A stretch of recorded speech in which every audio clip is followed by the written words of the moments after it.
Hello guys, welcome to our channel Rayofhope, and this is going to be day 14th of our web application penetration testing. Today in this video we are going to cover time-based blind SQL injection, right?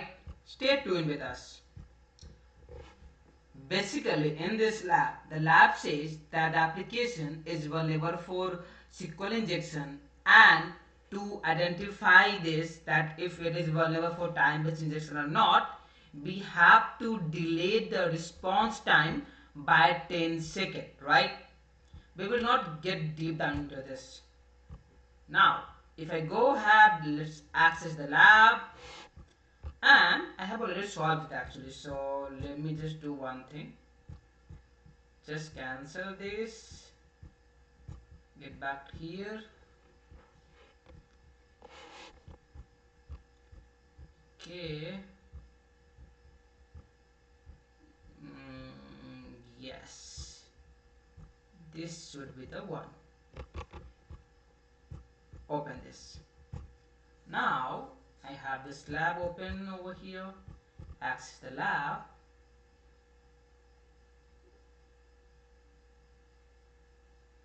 It will take some time. Well guys, even for this, the write-up is already ready actually, which you can just go ahead and read, which will help you to understand the theory fundamental behind this video, that why we are doing this and that, right? Now we have the lab actually. So what we are going to do, we are not going to talk about this because we have been talking about that to go into manually. We will explore the application. Of course we will find some parameter, but we know that this application is vulnerable for tracking ID parameter, right?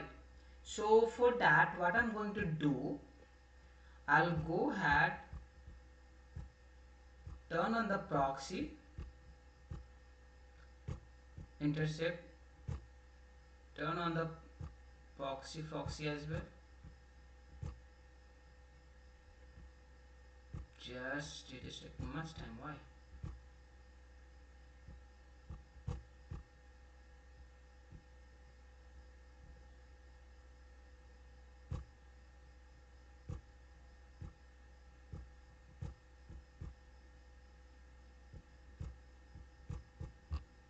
It shouldn't take. I don't know what is happening, but let me try to access this.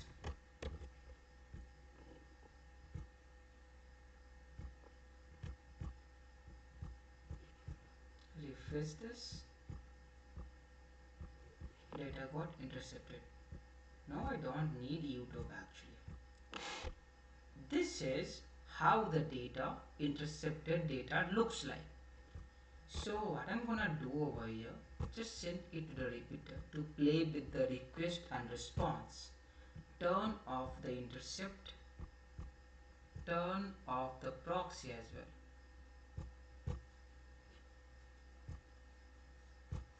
Okay, let it be. Disable. Get back to our repeater. Now this is how the response looks like, right?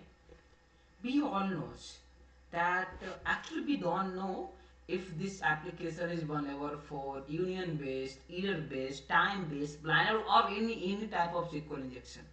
I need to identify that, and I have been teaching you how to identify this vulnerability. How? This is the parameter I'm talking about, and we have this. So the first step is to identify what is the developer written code and what query breaks the like a syntax or queries actually. So if I'm going to give single quote, what I'm going to get over here, 200. Okay, just a generic message, nothing else. It's a simple response that we used to get earlier. Nothing has been changed. If I do double quote, again the same response, and the time is also 208 millis, so it's not get changed. Single quote, close braces, nothing, single quote, close braces, Same, almost similar response. So now we have one confirmation that this application is neither whenever for error based SQL injection nor union based SQL injection. Is it well? So now we have one option which is blind. So for that, what we can do? We can do like one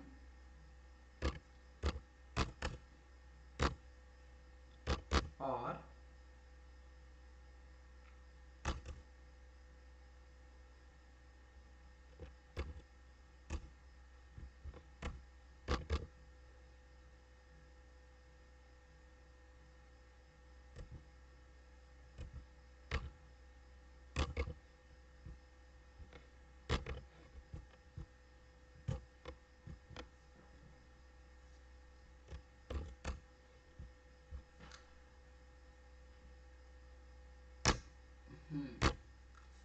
now even this is not balancing the equation, and we do not have any sort of true and false kind of statement in this response actually, right? I will not dig down into. For further analysis, what we can do, the same way we can try to change the balancing equation by double quote, close braces and whatnot to step up and find out what would be the balancing part of the equation and which syntax will balance the equation, right? Now, as we know that the application is vulnerable for time-based SQL injection, and the query which I am using, the syntax is for true and false statement, and we have nowhere no indication that if the query is true or false. Even if I am putting 2 over here, that's a false statement, right? Still I am getting 200. Okay, that means this is not working. So next I would need to do is to use the SQL based syntax, right? For that I have already made a list of those. Like for SQL injection, we have 4 types of mainly database that we use nowadays, which is MySQL, MSQL, Postgre and Oracle, right? So if I go ahead and select this MySQL database, or you can say like Control C and single quote, copy and comment out the rest part of the code. It's a normal response I am getting, right? Which means it could be that the application may not be using this SQL query, right? If I go ahead and copy this MSQL database,